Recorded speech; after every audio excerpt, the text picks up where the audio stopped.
YouTube, it's Brian Phillips. We have a new CJ-6. Amazing, 1200 millimeters from FMS. Beautiful. Lights, as you can see. Look at that weird split flap. Inboard, and we got some beautiful filming weather because we do all this stuff in the middle of winter. All right, throttle cuts off, AR631 installed, and hopefully our snow maintenance crew did a good enough job. Takeoff flaps deployed.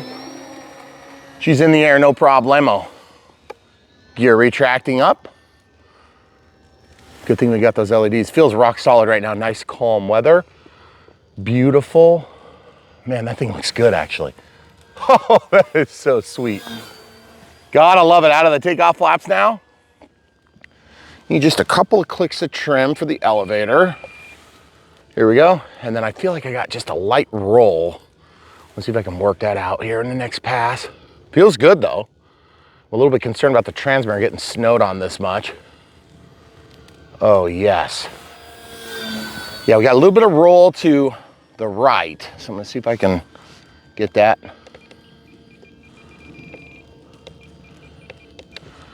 And it could be the rudder. Okay, we'll try. Because there is a dihedral on this wing. It's a polyhedral wing actually. Here's takeoff flaps. Here's landing flaps. So stay where you are. Beautiful. That is so cool. The way the flaps look is gorgeous.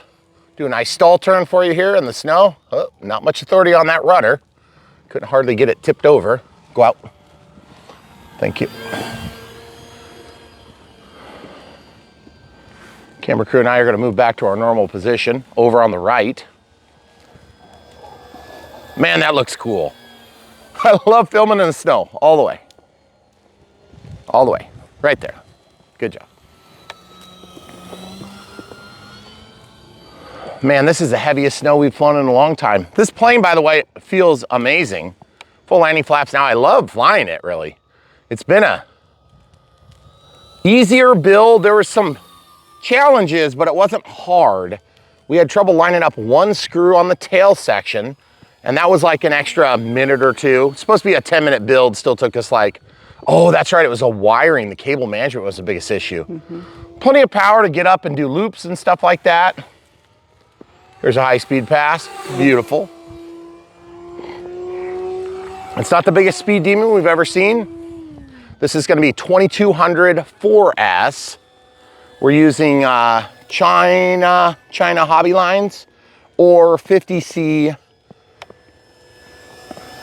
Smart Pack, but we don't have telemetry on either, so I opted for the China hobby line because our Spectrum Pack has no balance lead, so I didn't have any way to plug that in. And if you guys decide to do an AR637, which we did not, then you would have had battery telemetry. Now, the other thing is I didn't want to set up Reflex or Crow or anything like that.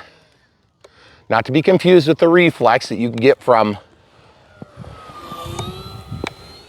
FMS. What I mean is spoiler-ons and an inboard flap.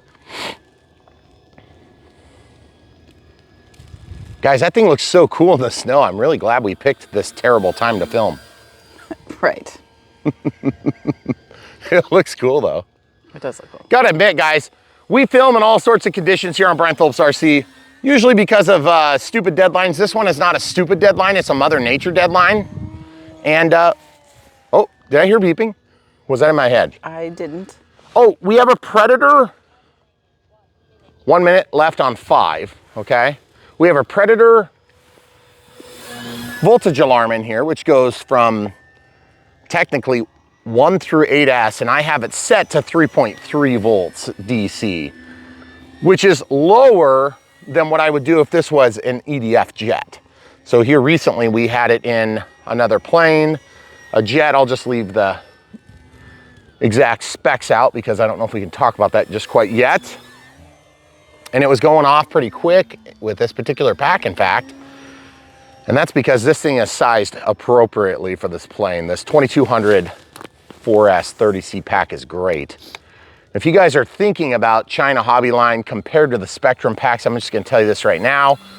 You're not gonna be probably let down if you get the really high C packs, and you're not gonna be let down if you get what you're expecting with a 30C pack. They're gonna be good packs, but they're definitely not anywhere near, they're not gonna touch the Spectrum packs in longevity is my feeling. Okay, gear coming out.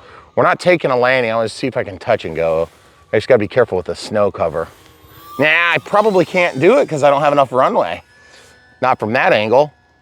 Here, the camera crew's gasping for air because she thinks I'm gonna crash. This plane is very easy to fly, guys. Okay, gear coming out. Might be able to do it this way though, let's try. Nice calm day. It's actually probably the best flying weather we've had in a few weeks. Ah, I shifted though, dang it. Out of the gear, out of the flaps. I do have it flying pretty straight. Yeah. Hey, so sorry, just trying to get this answer to all of you guys about whether or not you want to use the Spectrum Smart Pack. The Smart Pack itself will be wonderful. Whoa, anti-UPS stick almost got me there. You're gonna get more punchy power and it's gonna self-balance, also self-discharge, which is why I would say it's still worth the premium. And when I say premium, I realize it's like double, sometimes triple the cost, depending on what battery. So you just gotta kind of weigh the different options. I wanna see if I can get that touch and go I was asking about. Coming in here, got a little bit of side look. You see that wind? Getting hit by just a tiny bit of wind. Oh, dang it. Gear going back up. We're gonna do another go around. Try it the other way. So guys, this thing flies great. The CJ-6, I've never had one before. Didn't know I wanted one until I flew it because I'll tell you what, I actually really enjoy flying this. It looks good. It does everything I want it to do. 40 amp Predator ESC. I didn't even bother with thrust reverse on this thing because I figured it would slow down nicely, and believe me, it does. Beautiful, nice, crisp maneuvering with AS3X Plus, as you guys have come to expect. I gotta say, this thing really feels good. In 1200 millimeter size class, this thing feels like it should be about a 1500 if you wanted it to be the same as all of the popular E-flite sizes, because the wings are really long and lanky, but I like the way it flies. It flies very good. I don't say that to be negative at all about the lanky, okay? So touch and go, there we are. Guys, just trying to stay above that little berm of snow. It's not a huge berm. I could probably get into it, but I don't want it to suck it to the ground. You guys aren't used to flying in snow. That's because you probably don't live where there's snow. But as you can see, it is delectable. The experience is really fun, but just take it for what it's worth. Out of the takeoff flaps now. I was wondering about the upside down flight performance in this plane, and I gotta say, it feels pretty symmetrical given that it's got that weird dihedral. So like right now, we'd be flying with like a reverse dihedral. Even though it's actually not just a dihedral, it's a little bit of almost a goal. If you look at the wing close, in our unbox, we'll talk about that.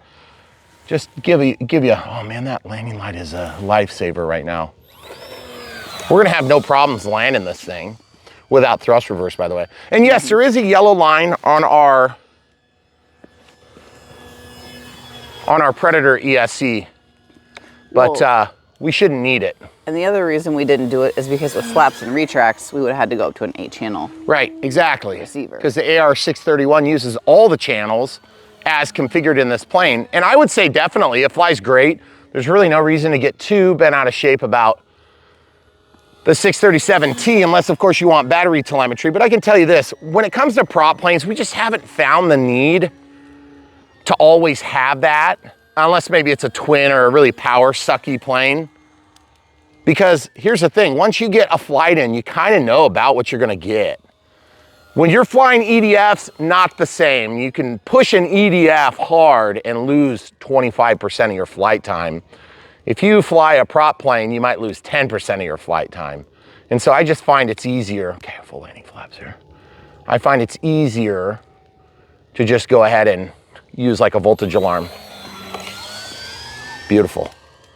So yeah, this plane is actually doing great. I did not know what to expect. I thought it was kind of weird looking myself, and that's part of the reason why it's lower on our list, meaning we've done it later than some of the others, but I wish I would have done it earlier. It flies really dang good. I really enjoy it. Cut in front of you here for a sec. Sorry. Wanted to see that line right where the cherry tree would have been. If you guys didn't know this, part of our aerodrome project included building the pond. Now we're getting ready to build the dam gift shop, which is gonna be next to the dam, in case you were wondering. And if you've never seen National Lampoons, you probably have no clue what I'm talking about when I say the dam gift shop. It's not gonna be a gift shop, guys, relax. It's gonna be an FBO and a hangar for our agricultural equipment and all that stuff. And then maybe a plane or two. Maybe a helicopter, full scale. Depends on if I ever win the lotto and or have somebody come with a helicopter. There's our warning. Okay, take off flaps out of the throttle. We'll probably just take this because the snow is coming down thick, gear coming down. We'll try a little bit of a shorter ops here just to stay in front of the tree line. Keep it flying right over the top of that black walnut. And then a little bit of flare, and there it is, guys. And we'll just slow it down right into the snow so you can see what I'm talking about, guys. Look at that snow. You guys, if you're not used to flying in snow, I just want you to understand something. The ground ops today were kind of crazy, but I gotta say the thing ground handles amazing. Super impressed with this plane. This is why you don't film in the snow, just so you know. 5 minutes 54 plus 5, okay? One thing I've learned about the Spectrum transmitters is the scrolly wheel will get wet, and so my suggestion is just as soon as you get inside, put it upside down. Turn it off, put it upside down, and then keep it out of the snow. In fact, you don't want to get these ports wet either, okay? So I will take and put a piece of tape right here so I can fold my thumb under there, and I'm actually gonna lay this down, guys. So what do I think about this plane? I think it's beautiful. I think it's an exciting flight experience. I think it works really nice in terms of its flight characteristics. What I don't like about it is the fact that I didn't know how awesome it was. And I guess that's part of the reason why you come to a place like Brian Phillips RC, because we're gonna show you the full truth, nothing but the truth, so help us God. And that includes sometimes we have a plane that we didn't think was gonna be great that really outperforms our expectations, okay?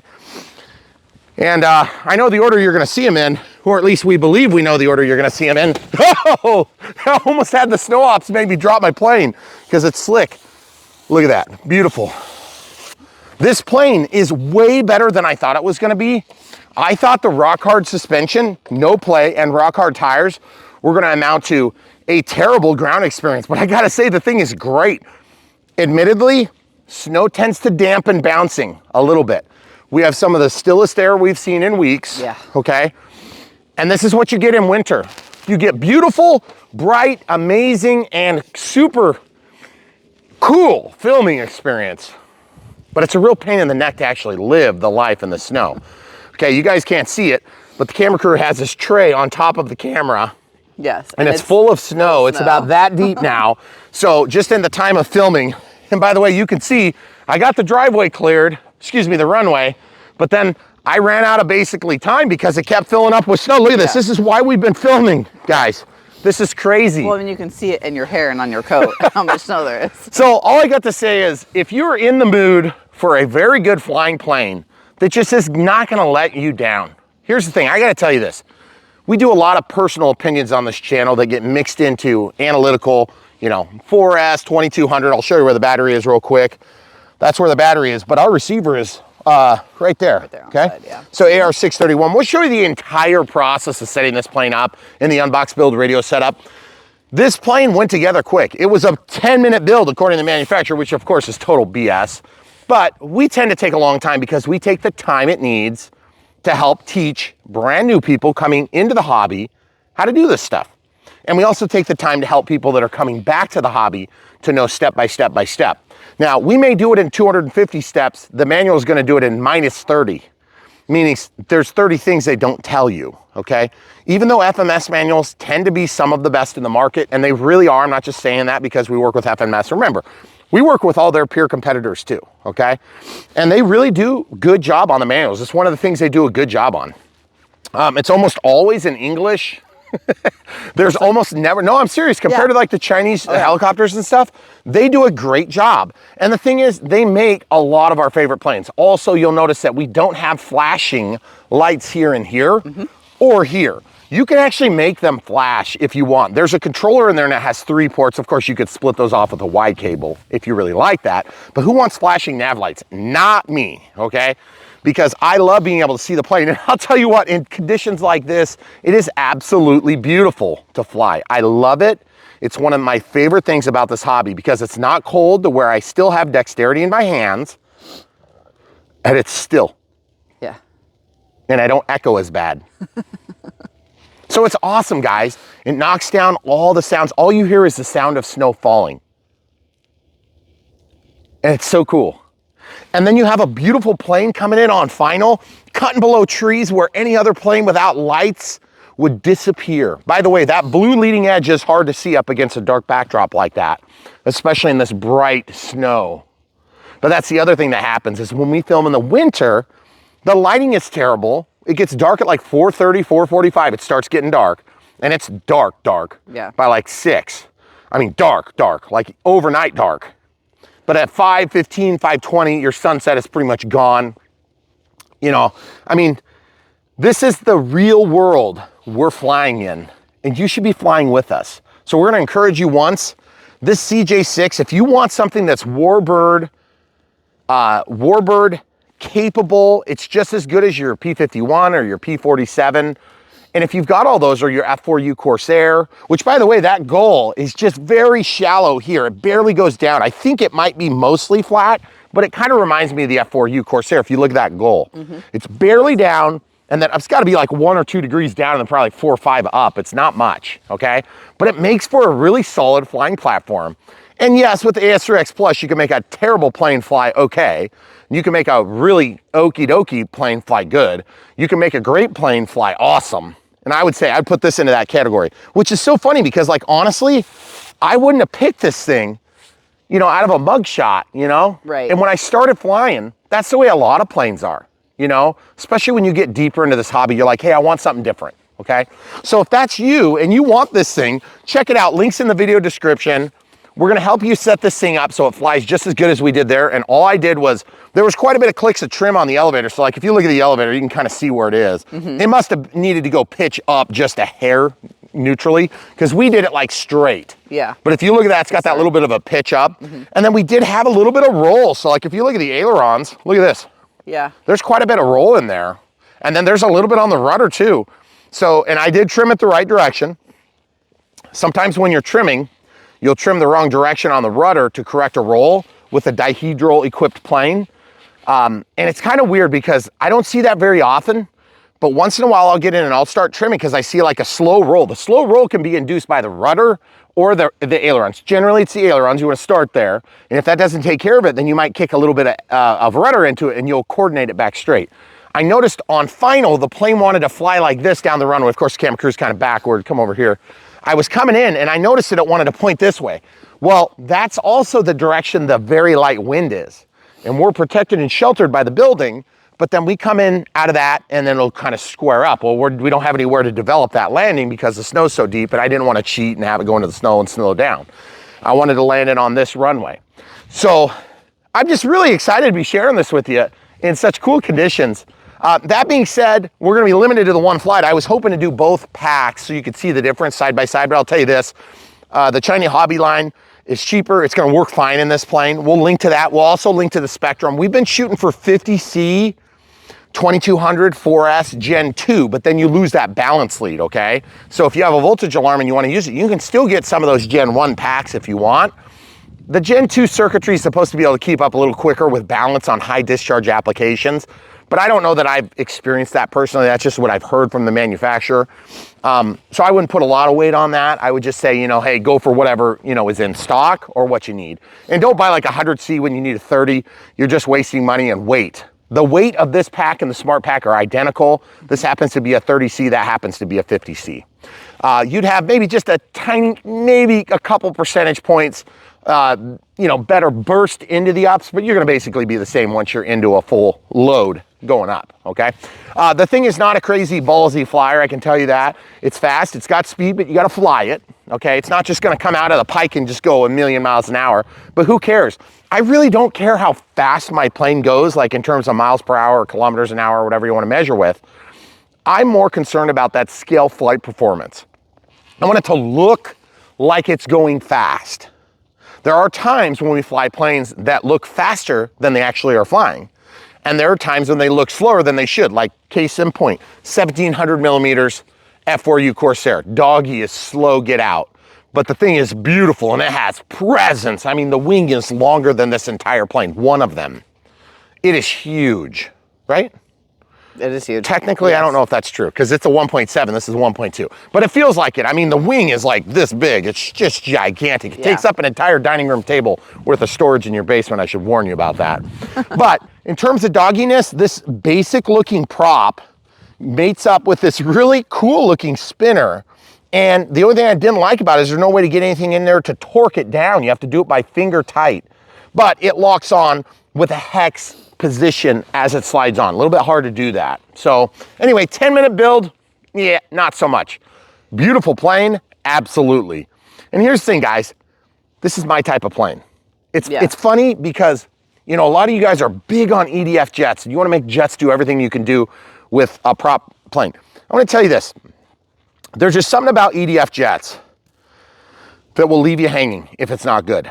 If it's poor quality, if it doesn't have enough power, if it eats through the pack too quick and you don't have a long enough flight time. I mean, 4 or 5 minute flight time on an EDF jet is good. 10-minute flight time on this, which we got, what, like 11? Yeah, with a couple of touchdowns. We weren't even on the ground talking about it. But the thing is just gorgeous. Plus you get the tricycle action. What a great experience. It's economical. And I'm gonna say this now, it's not gonna age well, but it's on sale right now. Check the links in our video description below. Get one while they're on sale. We were planning on doing it either way. It just happened to come on sale, which is pretty cool.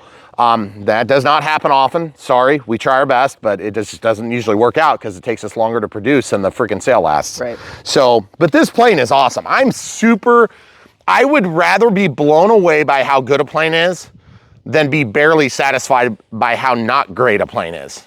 Well, the thing is, like, a Chinese trainer is not usually like at the top of our list. No, it's not. But this thing flies great. I don't want another P-51. Well, then except get people want P-51s though. That's the thing. No matter how many of them they release and how many people complain, they'll sell like hotcakes. Because P-51s are cool. But I'll tell you what, P-51 is harder to fly than this. The tricycle puts this in the category of the T-28. In terms of good flying performance, you get into ground effect, that one weird landing flap, it's right here and it just comes out. It's a foam flap. Which you wouldn't think it'd be. A lot of times when you have split flaps, they're like super detailed and gorgeous. They didn't waste a lot of time on this one. It's basically an ugly flap, but the thing is, it works. And that's what I want. And it's got a pinch hinge. The whole assembly is glued in from the bottom of the wing. We don't do that, by the way. Manufacturer does it. And also, the only control horn we had to put on was this one. Yep. So we like that. Or not control horn, but the linkage. The linkage, yeah.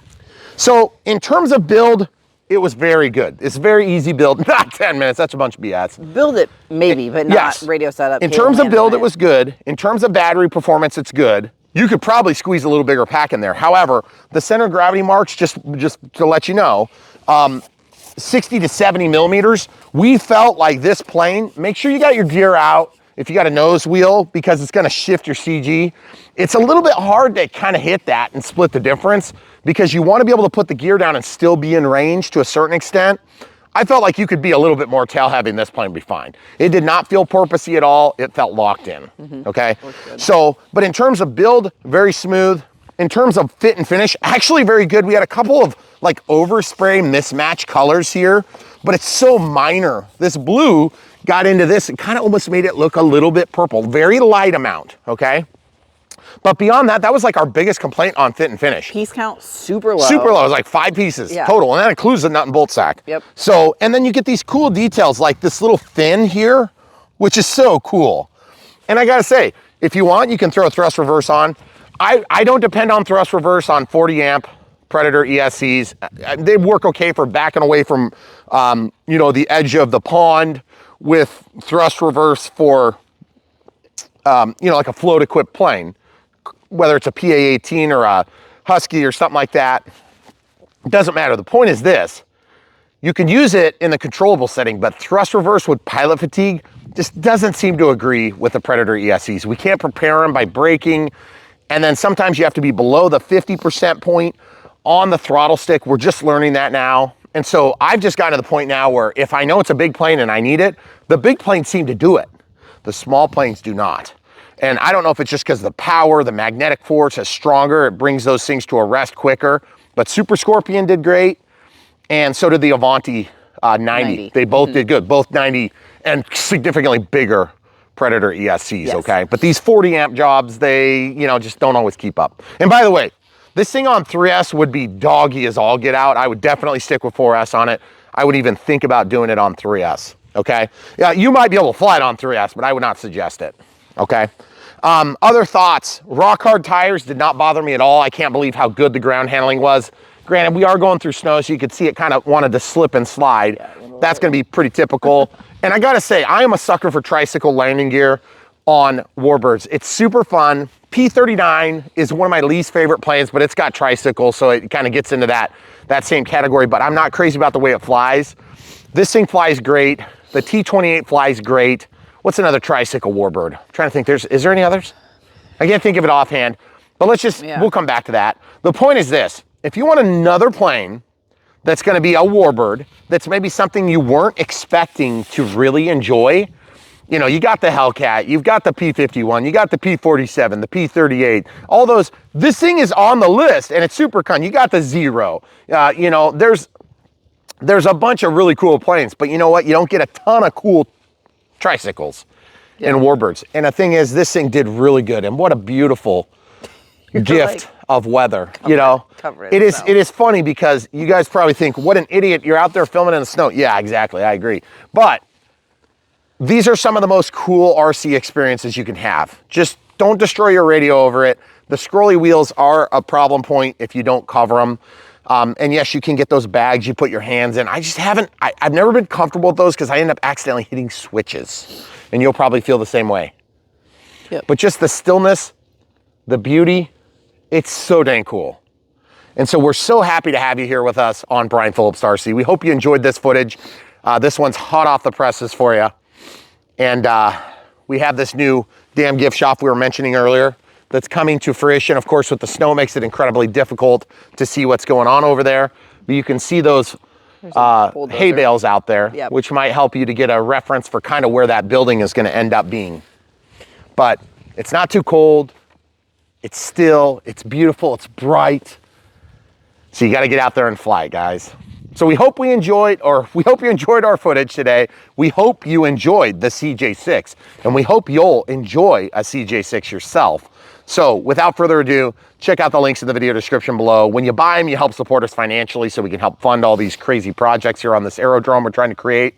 And we really appreciate it, guys. It's a brand new year. We're excited to be here with you again, going into our 10th, well, we're starting our 9th year, technically about a month ago, okay? So, or we had completed our 9th year, we're starting into our 10th year. So we're super excited to be here with you. Thanks for being loyal to Brian Phillips RC. There's a lot of guys out there right now that are throwing junk together. We'll just plop this on the table and, you know, do some fancy LEDs in the background. Like, nobody cares about that crap. I just want to give you guys good quality content that's long format. It's going to show you all the steps you need. We're here to help you if you're brand new in the hobby. We're not going to leave you high and dry halfway through a build because we ran out of time. We'll finish it. And that's what we do here on Brian Phillips RC. If you need help with something older, we have thousands of videos that have been out for years. And I know that the technology over those years has changed. So don't be afraid to watch a similar video. This is a plug and fly plane or a plug and play plane. So you do have to install a receiver. You have to provide your own battery, but everything else is basically done for you. We'll show you all the steps up to and including cutting the thing out of the box. That's our unbox build radio setup. It's a separate video. It's available right now. You should check it out on Brian Phillips RC. Thanks, guys, for watching. If you want to support us and you just don't want this plane, or, you know, maybe you're not into it, or it's a bad time of year for you, then we have other ways you can support us. YouTube, super thanks. YouTube members, thanks for being members. And if you're a Patreon member, thanks for being a Patreon member too. We really appreciate that. It's kind of off the platform, but it's still on the platform. They work real closely with YouTube. And then, of course, we have PayPal if you just want to send a few bucks here and there. That's cool. It always brightens our day, but at the end of the day, we really firmly believe that none of those four can weigh up to watching the videos. Smash the like button. When you subscribe, click the bell so you're notified about new content, and then watch it when it comes out, guys. That's one of the biggest things you can do on YouTube, is just watch the content. But when you decide you want to buy something, buy it through the links. That helps to give us a pat on the back that we really need to keep this all up, okay? And we appreciate you doing it. So, any other questions or comments, leave them down below. We'll get back to you. And we really appreciate you being part of this YouTube experience for us here on Brian Phillips RC. Also, check out brianphillipsrc.com. That's our website and domain. You can also type in bprc.me. And that's our website too. Same place, just a short link. All right. Thanks, guys. Signing out. One last beautiful look. Come back for more.